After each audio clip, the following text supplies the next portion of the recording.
Hey everybody, this is Andrea, president and co-founder of the Stigma-Free Society. Welcome to everybody here who is on our Facebook Live, our YouTube channel. We are really grateful for all of our community. Stigma-Free Society is a mental health organization that has been in existence for 11 years now. Our main location is in Vancouver, British Columbia, but our programs reach far and wide across North America.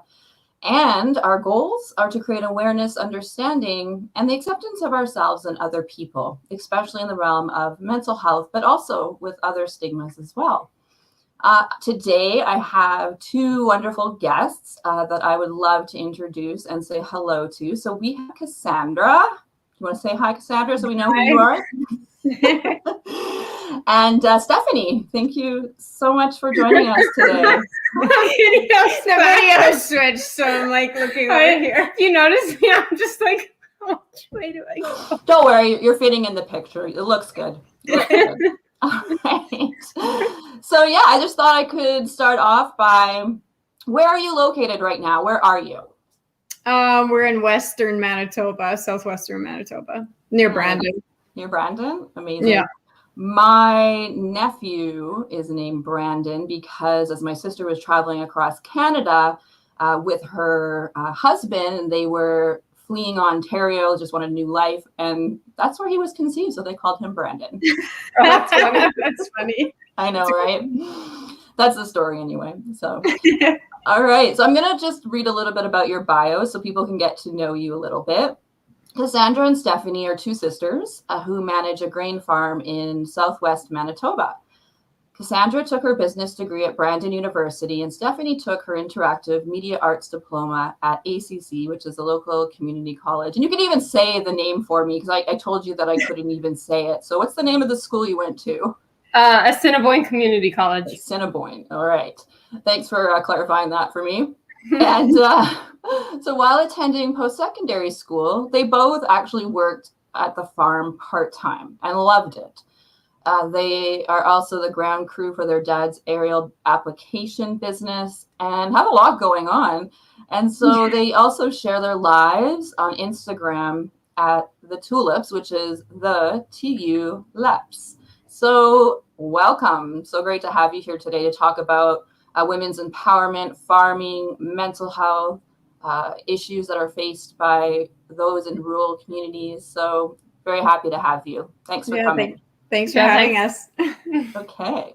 So I thought to start off with a very general question, and maybe you can just bounce off each other and tell us a little bit about who you are and the work, particularly in the farming industry, and then we'll get into some of the other components that you're involved with. So if you wanted to just share a little bit about you, that would be wonderful. Maybe we could start with Cassandra.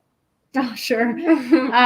Well, we have a grain farm in Manitoba, and I do all the seeding and she does all the prep work, and then we both spray. She does most of it. And then we both combine in the fall and do all the marketing and everything related to the farm. Our dad is very much trying to step back and get out of it because he has a manufacturing business as well as the spray planes. So it's just the two of us and dad, and yeah, we run a grain farm. I've been watching some of your Instagram videos with those big machinery and like all the work that you do. And then in one instance, you look like supermodels. And then the next, you're like all dirty with hats on and saying, this is what farming looks like. Yeah, we definitely show both sides. Like, if we're looking a mess, we don't cover it up with filters even. We just show up on there authentically, and I think that's really important for little girls to see because they see so much perfection. Like TikTok is a very toxic place with their filters, and like they just put a filter on you without you even knowing, and I think that's really dangerous for the younger generation. So we try to really push just showing up looking good, and then also the same value looking dirty, like we've worked 18 hours. Like real life, right? Yeah. Mm-hmm. Yeah, definitely. I really appreciate that, and I love that influence on the younger generation to know that we should embrace who we are, and we don't need to be filtered, right? No, I love that. So when you're growing up in rural Manitoba, like if you could maybe Stefanie, you could share first. What was that like? What, like, you know, when we live in Vancouver, when I lived in Vancouver and Victoria, it's like pretty urban, like it's urban. So if we're in a rural community, how was that for you? Like, how is that for you? Well, everybody knows one another. So yeah, things are hard to hide for sure. They know who your dad is, what he does, which is good and bad. I think traveling makes you appreciate where you come from, and it's really cool because you're driving through town. Like the other day, I thought of this. You're driving through town, and I just saw somebody I knew at the gas station. We both waved at each other, and it's just kind of nice that we all know each other. Mm-hmm. And there's also just that community. If somebody's having a hard time or something, everybody kind of comes and helps. So I don't know. I appreciate it more that I've traveled, I think. Yeah. I would definitely agree with that. Yeah. And so one of the things I constantly hear, and taking it to mental health really quickly, I know I talk about that a little bit more in my questions later on, but is it true that, yes, there is a very tight-knit, supportive, loving community in rural communities, but do you feel like maybe it would be more difficult for people to get help, like walk into a mental health clinic if there was one, or to go see a doctor? Is there that type of stigma, or do you feel like that's really not an issue? I definitely think that stigma is there, especially because we're farmers and a lot of farmers are men. Most of them aren't going to go seek help. There's so much to do on a farm. You're working such long hours that there's one, no time, and two, I don't know if like a vast percentage would just choose to go get help. I think they would probably not. I know farmers in the agriculture sector has a way higher rate of depression and anxiety than a lot of the general population. And it's probably because of that. Like, we are remote, we work long hours, and most are men, which... Yeah, and I think men really have that struggle even more than women when it comes to reaching out for help. Like, that's what I hear you saying, is that stigma is very high, which with the Rural Mental Wellness Toolkit, we've partnered with a lot of mental health men's agencies to try and let people know that it's okay to reach out for help, and it's necessary, because then we can be healthier people for our families and our friends and our farms, right? And so, for sure. Yeah, such an important topic and cause to really cultivate with our men, but also for everybody in the rural communities. So just stepping back a little bit, I know I mentioned the Instagram account. What inspired you with this? How many followers do you have on this? Like, quite a few.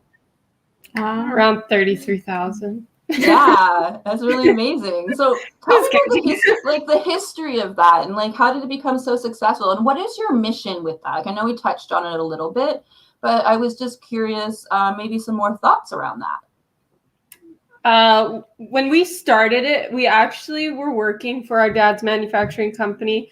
We were the sales team for their one product line, which was a brand new product. It had many different options that other companies weren't offering at the time.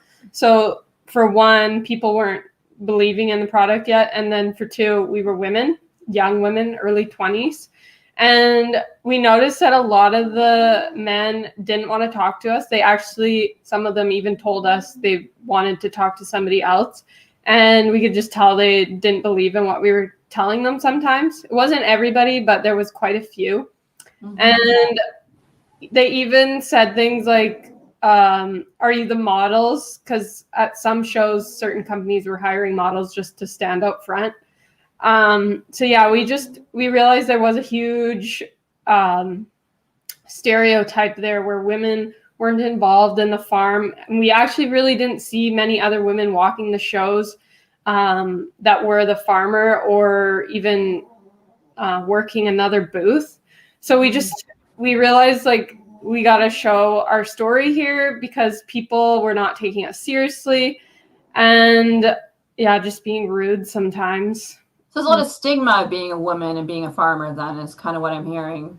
Yeah. Like, I'll never forget this one woman. She was the farm boss, and like, we went to hundreds of shows with Springland, and she was the farm boss, and she was the only one that I ever talked to, and it was so cool. So seeing her empowered me. So that's what we hope to do for other little girls and women. Nice. What kind of impact have you seen with this account, and especially for women in the farming industry?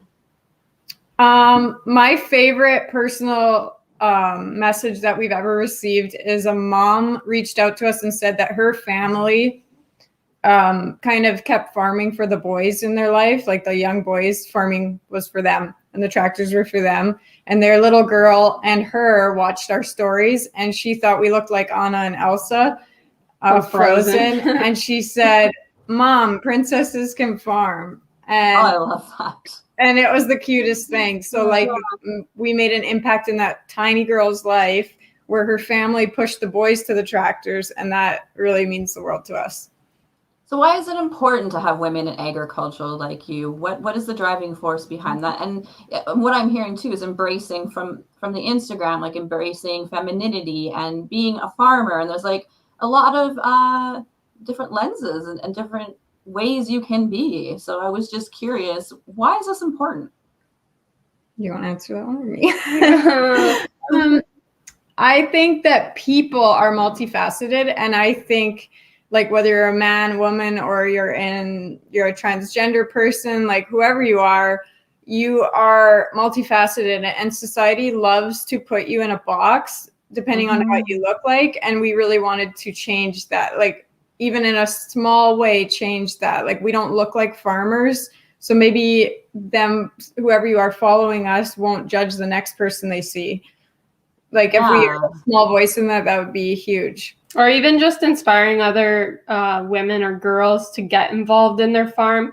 We've had quite a few girls reach out to us and say, oh, they didn't realize they could still like fashion and still be a part of the farm, or like that they could run the equipment. The one girl told us the other day that her dad told her she could never drive the equipment. And then following us, she was like, maybe I could. So I think, yeah, that was really important for us to be, to just show that you could do it. If somebody else is doing it, you could too. Yeah, it's having that impact in other people's lives. And I love those personal stories. I feel like those testimonials really shows how you're impacting. And why can't a girl drive a tractor? And you've proven to her that, hey, yeah, you can do that and more. We're probably better because we're easier on it. Yeah. We don't drive them as we hard. Don't want to break it because like sometimes we don't know how to fix it. Yeah. Exactly.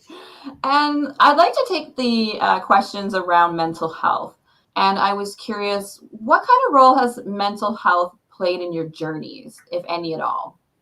I think I definitely suffer from anxiety, and I think like I know exactly where it came from. My boyfriend, when I was like, I dated a boy from 13 to 20, and he hit the back of our semi and died when he was like 10 days away from his 20th birthday. And I definitely have anxiety from that. Like I get very fearful if I don't know where my family is, and our dad never answers his phone, and like I'll immediately go to panic.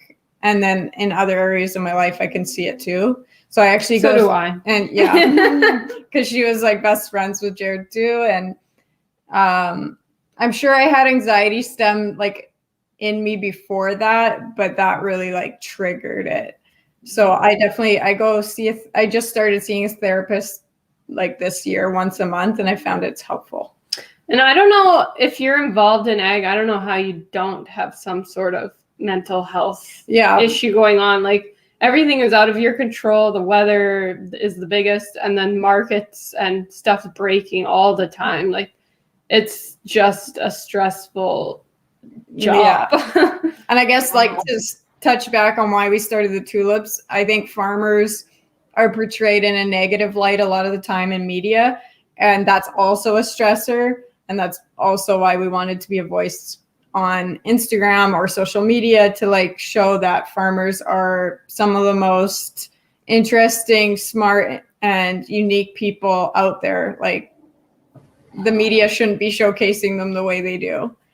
Exactly. No, I completely agree. And I was thinking about, as you're talking about the stressful work, the weather, and all of these things. And we've heard this a lot, and we hear that burnout is actually a very serious issue that's facing a lot of farmers. Do you see that in your community?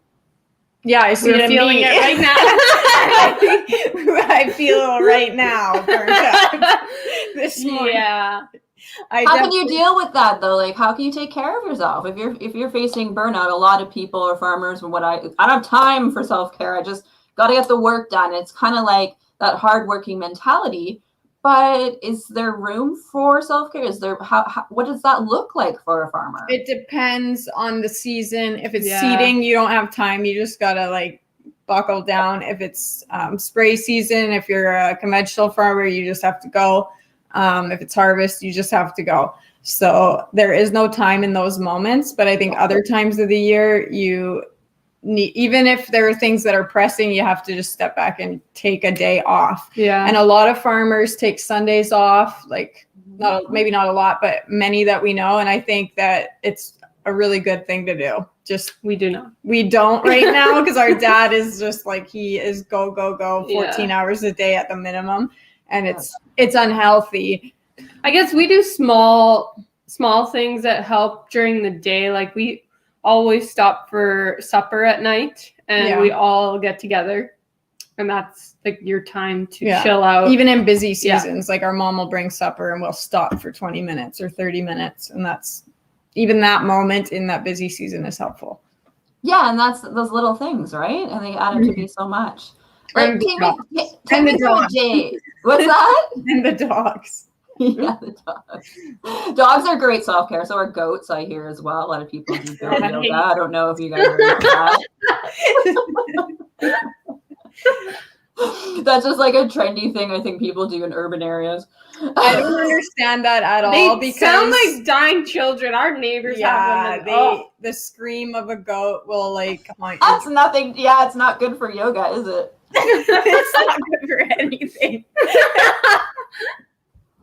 Goat cheese is good. Yeah. So I don't think a lot of people understand the working pressures, and I don't think that I am fully aware of it either, of a farmer in an agricultural community doing work. Like, just in a few minutes, can you walk me through? You wake up. This is like farming season. You know, you said right now you're really busy. Like, what does that day consist of? It's different all the time. So we just finished seeding, so we would be getting up early in the morning. She'd be working the ground before me with a light tillage machine just to like stir the dirt up a little bit and soften it and kill some weeds. And then I would come in with the drill and be seeding for 14 to 18 hours a day. And our dad is bringing all the supplies to her. Yeah, like the fertilizer, managing the seed breakdowns. Wow. Yeah, so that's a normal like seeding day. Now we're into spray season, so like you have tight windows to get the weed pressure. Like you knock the weed pressure down with the spray, or if there's bugs, you take them out with the spray. Yeah, and you're dealing with weather there too, whether it's windy or raining. Yeah. So sometimes you have to go super early or later into the night with that. And then like we'll be moving in July into the plain, and we do custom application there. So our dad is the pilot and we're the ground crew, and we'll be loading the plane all day. He won't get out of the plane. We'll just be loading it, and we'll be doing up to 3,500 acres a day for all the farmers in our area. Yeah, we work from we'll get up at probably 4:30 and go to bed at 11 at night for 2 weeks. That's the most stressful time of the year. Stressful time, yeah. Yeah, and that's the time when you said there's no time to stop, but that self-care can take place in other times kind of thing, right? Yeah. Yeah, and then we start combining, and that's all day as well. And then in the winter, you're hauling grain and fixing equipment. I think this is so good for our viewers to know as we've launched this new rural mental wellness toolkit, and we talk about supporting farmers and rural residents and people living in these communities. And it's really important, I feel, as an education for me even, and for people to know what the work is, the workload. Why do farmers get burned out? So thanks for sharing that kind of detail, because a lot of us just don't understand. Yeah. Yeah, and some farms run 24/7. Like they'll have Yeah. different crews, and the one crew is your night crew, and then you have your day crew. So Yeah, like we're a relatively small farm, so there are much harder working farmers than us out there. But you're hardworking from the sounds of it. My gosh. So I remember you were talking about a woman who inspired you. Could you talk a little bit about that? She was a farmer, and I was wondering what other kind of women inspire you in the work that you do. And I would love to hear more about your inspirations. You want to go with that one? I think anyone who inspires us is really somebody who's chasing their dream and is very unapologetic about it, or just, yeah, like Teza is a big inspiration for us, who has nothing to do with agriculture, but she's more on the fashion side, and she's just very innovative with what she does. And she was the top 30. Her and her husband were top 30 under 30 Forbes people last year. Yeah, they created an app, Just and then other like women in ag who have their class ones or the farm bosses too. Those really inspire us because you don't see it very often. And yeah, even still, people just don't think that women can run a farm. No. But yeah, I agree there too. Like just anyone chasing a dream, like chasing a goal or living authentically yourself, that's inspiring to me. Mm-hmm. So what ignited the love for fashion and ag combined in that type of lens? What really was it that, inspired that to get so big and so impacting and successful? Oh, I think people thought we were weird at the start. Oh yeah. Like I wanted to be a model actually when I was growing up. I wanted to be a model, and then that's not really like a thing that you do when you come from a small town. No. So I didn't pursue it till I was 21, and then by then they told me I was too old, and I only did that for a year, and then the farm kind of took off. I started doing that more full time. So when we started, it was just we wanted to include that because we like doing the photo shoots, and we both like fashion, and I like photography as well. And we wanted to show that you don't have to look a certain way to do something. When we looked up how to be successful on Instagram, it was like, stick to one genre and do not change till you grow. Oh, and no we were way. like, no, we're gonna combine them. We're gonna tell them everything. But we also like showing the fashion side. We wanted to not just talk to other farmers. We wanted to share it with more urban people, to share more about ag in a positive light and share it in a more simple way that wasn't hard to understand. Yeah. No, it's just very inspirational, bright, beautiful pictures. And I just know when I go through it, I feel inspired myself. And there's so much work that goes into it as well. And I do like the diversification that goes into that, but you bring it all together in a really beautiful way. Thank you. Yeah, you do. It's very special, very unique. So it's a niche. You got a niche going there for sure. So I'm going to wrap up in a little bit, but we still have a little bit more time. And I just wanted to ask you, what kind of message you want to send to women in the farming industry who may feel like that little girl who was, feeling like maybe she can't be feminine? Or is there any kind of message you like to get out there for women in this industry in any kind of important way that would be meaningful to you? I think some of the women in my life that are very close to me beat themselves up because I think society has just really pounded that into women that you should always be fixing something. And I think that it's good to work on yourself, but it's also really good to accept who you are and embrace that. And I think that if somebody looks at me living my life authentically, I hope that inspires them to live their life authentically and just embrace who you are and all the things that make you unique. That's what I would hope our page is doing for others. And just like, if you want to do something, go do it, because it's really your own limitations you're putting on yourself that's going to get in your way. And a lot of women, that have inspired us too are girls that didn't come from a farm background, but just wanted to be involved in ag and just went to school or started at a lower position somewhere and are now working in the agriculture industry. And I think that's really cool.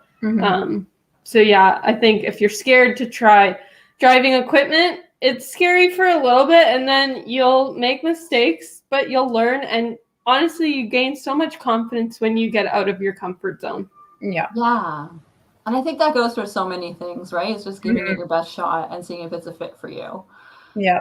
And to close off, bringing it to mental health again, is there a message you could share with our viewers, people living in ag, rural communities who may be facing mental health challenges? Is there any words of inspiration or advice that you could offer? I didn't go for help when I should have, I think. Like, I had a family that was very supportive when Jared died, and I think I probably should have gone for help. So even the idea of having a therapist meeting once a month for me is helping my mental health. So if you need a push to go do that, then go do it. And if not, I think just taking like 5 minutes to breathe, I think it really helps. And like petting your dog or doing something like taking yourself away from the situation, stressing out for even 5 minutes. And just talking to other farmers, because I think a lot of the times we think all these breakdowns are happening because we suck. And that's not true.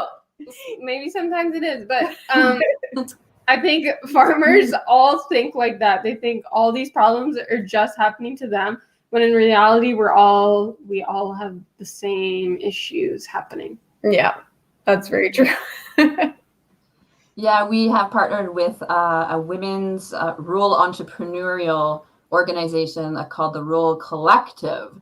And we know this. Yeah. And so what we wanted to share with you today is that we're offering peer support facilitator training by donation to Stigma-Free. If somebody can't afford that 2-day training, then we give it to them for free to become peer support facilitators. So supporting people in their challenges, whether it's mental health or facing some of the same challenges that women rural entrepreneurs face. So this is our first cohort, and we're really going to ask you to stay on after this and talk to you about perhaps how you could disseminate that and share that within your community. And we would love to provide that service and that training for entrepreneurial women.